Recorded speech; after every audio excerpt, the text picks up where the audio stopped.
নমস্কার বন্ধুরা, ডলির রন্ধনশালায় সবাইকে স্বাগত। আর আজকে তোমাদের সাথে শেয়ার করব আমাদের সবার প্রিয় কুমড়ো শাক চচ্চড়ি রেসিপি। তাহলে আজকের রেসিপিটা শেষ পর্যন্ত দেখার জন্য তোমাদের কাছে আমার অনুরোধ রইল। আমি এখানে কিছুটা কুমড়ো শাক নিয়েছি, আর কুমড়ো শাকটা এবার আমি খুব ভালোভাবে পরিষ্কার করে কেটে নেব। আর এখন তো বেশ গরম পড়ে গেছে, আর এই গরমে খুব বেশি একেবারে রিচ খেতে কিন্তু আমাদের কারোরই ভালো লাগছে না। তাই এরকম যদি একটা নিরামিষ কোনো রেসিপি থাকে তাহলে কিন্তু এই গরমে ভাত খেয়ে সবারই তৃপ্তি হয়। আর কুমড়ো শাক এমনই একটা শাক, যেভাবেই তুমি রান্না করো না কেন, সেটা ঝোল হোক বা চচ্চড়ি বা যেরকম তোমার যেটা মনে হবে সেরকম করেই রান্না করলে কিন্তু খেতে ভীষণই ভালো লাগে। আর যদি এরকম একটা কুমড়ো শাকের রেসিপি প্রথম পাতে দেওয়া যায় তাহলে পুরো ভাতটাই এই রেসিপিটা দিয়ে খাওয়া হয়ে যাবে। কুমড়ো শাকটা আমার কাটা রেডি হয়ে গেছে, আমি এবার খুব ভালোভাবে পরিষ্কার করে ধুয়ে নেব। আর আমি এখানে নিয়েছি একটা মাঝারি সাইজের বেগুনটা আমি প্রথমে এইভাবে দেখো মাঝখান থেকে 3 টুকরো করে কেটে নেব। আর বেগুন যেহেতু খুব সহজেই তরকারিতে গলে যায়, তাই বেগুনটা কিন্তু আমি এইভাবে 4 টুকরো করে এরকম একটু বড় বড় করে কেটে নিলাম। বেগুনের টুকরোগুলো আমি খুব ভালোভাবে পরিষ্কার করে ধুয়ে নিয়েছি। আর এখানে নিয়েছি দুটো মাঝারি সাইজের আলুগুলো এরকম একটু লম্বা লম্বা করে কেটে নিয়েছি, আর আলুগুলোও খুব ভালোভাবে ধুয়ে পরিষ্কার করে নিয়েছি। প্রথমে আমি রান্নার জন্য কড়াইয়ের মধ্যে প্রয়োজন মতো তেল দিয়ে দিলাম। তেলটা খুব ভালোভাবে গরম হতে আমি অল্প কিছুটা বিউলির ডালের বড়ি তেলের মধ্যে দিয়ে দিলাম। এবার আমি বড়িগুলো নাড়াচাড়া করে একটু লালচে করে ভেজে নেব। বড়িগুলো আমার এখানে খুব ভালোভাবে ভাজা রেডি হয়ে গেছে। আমি এখানে বিউলির ডালের বড়ি দিয়ে রান্নাটা করব, তোমরা চাইলে যে কোনো ডালের বড়ি দিয়ে এই রান্নাটা করতে পারো।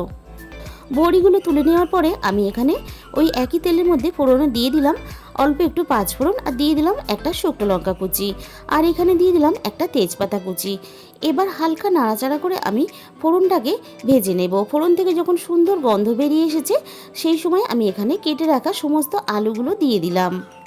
এবার আমি আলুগুলো ফোড়নের সাথে নাড়াচাড়া করে খুব ভালোভাবে লালচে করে ভেজে নেব। আলুগুলো এখানে দেখো খুব ভালোভাবে ভাজা আমার রেডি হয়ে গেছে। এর থেকে আমি আর বেশি ভাজবো না। এবার আমি এই আলুর সাথে দিয়ে দিলাম কেটে রাখা সমস্ত বেগুনগুলো। আর কুমড়ো শাক রান্নাতে অল্প একটু বেগুন দিলে তরকারিটাও বেশ মাখা মাখা হবে, আর খেতেও ভীষণই ভালো লাগে। আলু আর বেগুন একসাথে নাড়াচাড়া করে আমি খুব ভালোভাবে ভেজে নিয়েছি। এবার আমি এখানে সামান্য পরিমাণ জল দিয়ে দেব, যাতে না মশলাটা দেওয়ার পরে পুড়ে যায়। এখানে আমি প্রথমে দিয়ে দিলাম 1 চামচ পরিমাণ হলুদ গুঁড়ো, আর দিয়ে দিলাম 1/2 চামচ পরিমাণ জিরে গুঁড়ো, আর 1/2 চামচ পরিমাণ ধনে গুঁড়ো। এবার আমি মশলার সাথে আলু আর বেগুন খুব ভালোভাবে কষিয়ে নেব। আমি এখানে কোনো গুঁড়ো লঙ্কা ঝালের জন্য ব্যবহার করলাম না, যেহেতু এটা শাকের তরকারি, তাই এখানে আমি ঝালের জন্য পরে কাঁচা লঙ্কা ব্যবহার করব। সব কিছু খুব ভালোভাবে কষিয়ে নিয়ে আমি এখানে এবার সমস্ত কেটে রাখা কুমড়ো শাকগুলো দিয়ে দিলাম। আর কুমড়ো শাকের পাতা যেহেতু একটু ফুলে ফুলে ওঠে, তাই হাত দিয়ে এভাবে একটু চেপে চেপে কড়াইয়ের মধ্যে ধরিয়ে দিলাম।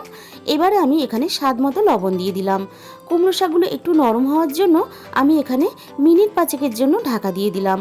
শাকটা নরম হতে থাক, আমি একটা এবারে এদিকে মশলা বানিয়ে নেব। এখানে আমি নিয়ে নিলাম 1 চামচ পরিমাণ পোস্ত, আর 1/2 চামচ পরিমাণ কালো সর্ষে, আর 1/2 চামচ পরিমাণ হলুদ সর্ষে, আর সাথে নিয়ে নেব ঝালের জন্য একটা কাঁচা লঙ্কা। ঝালের পরিমাণটা তোমরা নিজেদের মতন করে ব্যবহার করতে পারো, তবে এই রান্নাটা খুব বেশি ঝাল হলে খেতে ভালো লাগবে না।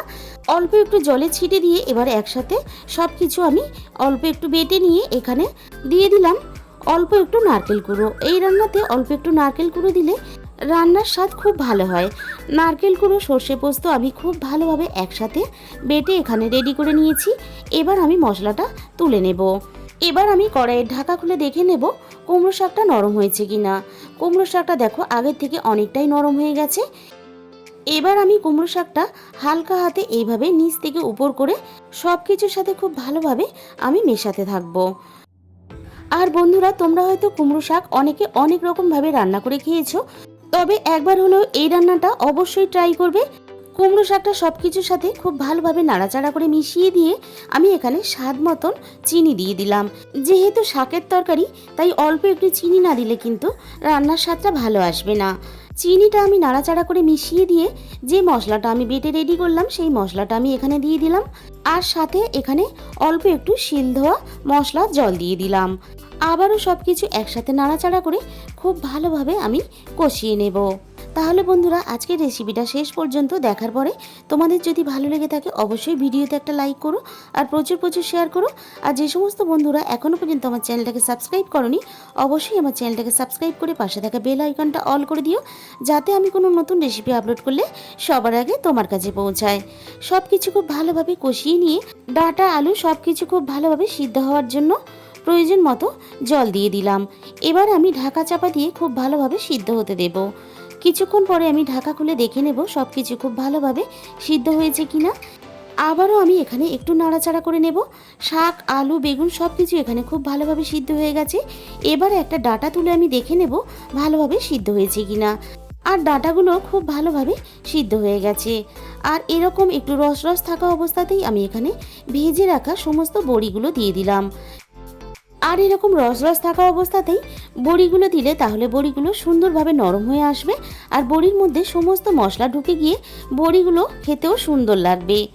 বড়িগুলো আমি এখানে খুব ভালোভাবে সব কিছুর সাথে মিশিয়ে দিলাম আর রান্নার রসটা আমি আরও একটু টানিয়ে নিলাম। এবারে আমি এখানে সব শেষে দিয়ে দিলাম 1 চামচ পরিমাণ সর্ষের তেল।